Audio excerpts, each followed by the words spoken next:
Hey, my name's Sharina. Now today I'll be reading Mars by Phil Knight. There is a planet close to Earth, one that you may know, the red one, just next door, with no rain or snow. But millions of years ago, before people were on Earth, there lived billion Martians on the planet we observe.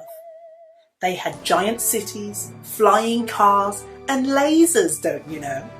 And a ruler over all of Mars whose age was starting to show. Her name was Marb, and she was old, in her final year. She ruled alone with no ifs or buts, and no advice she'd hear. So candidates came forward to stand and be in charge. They were small and fun and crazy, some sensible and large.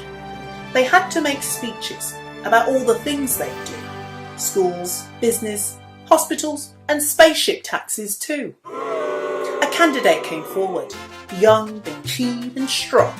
His name was Mars the Martian, and he was never ever wrong. Mars had wanted to rule all of planet Mars, to make the big decisions and ride in flying cars. He'd make the planet better, like they'd never seen before. He'd do it on his own. "We love you, Mars," they'd roar. So as this was his dream and he wouldn't let it go, he would promise lots of things on every TV show. "Yes," said Mars, when asked would he build a bigger school. "Yes," he said again, if they'd have a swimming pool. "Yes," came once again. He would build them bigger homes. "Yes," came one more time. "I can do this on my own." The promises stacked up, and Mars had won the race, now in charge of Mars from his new big grand place. After all the cheer and party had gone home, the list was really massive. "I can do this on my own." "Mars, we have a problem. The power's running out." "Mars, there is a disaster we have to talk about." "Mars, you have 8 meetings. You cannot stop or grow." Mars replied the same again. "I can do this on my own." He slumped down in his chair and wished to go to sleep. He struggled on the promises he had to try and keep. He was called in a second to a disaster number 6. He dragged himself away to the problem he should fix.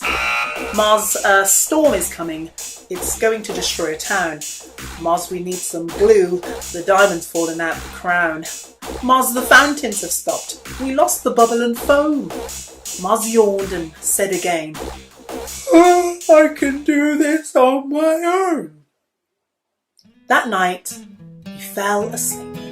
He dreamed a lovely dream. He was laying on a bright red beach with no problems being seen. Bing! Went off his phone. Bing! Loud again. "Sorry, Mars, we have a problem. It's raining orange rain." "Mars, the toilets do not work. There is poo out in the street." "Mars, your statue's fallen down. We forgot to attach the feet." "Mars, you have to hurry. All the cows have gone to Rome." Mars looked up with the darkest eyes. "I can do this."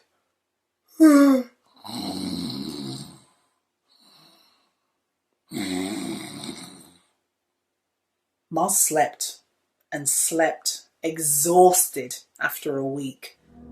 Maybe all the problems now had hit their peak. "Mars, there is a problem. We've lost the royal comb." Mars threw up the papers. "I can't do this on my own!" So he went on TV to address the planet Mars. "Hello to all my friends. Please park your flying cars. Mars, I've been in charge for a few long days now. We have to find a better way to work together somehow." Mars had realised straight away he was running things all wrong. Being a leader is not about glory, power and song. It is about being open to listen to ideas, hearing all the voices, joys, troubles and fears. From that day on, Mars it changed, a place you'd love to see. See what they created on that day, we call democracy. This is Mars, and he lives on planet Mars. After their old leader retires, he stands to be in charge. He learns very quickly that it's not about leading all by yourself. This book looks at leadership and responsibility. You can use it to discuss politics and how being a leader is quite tough.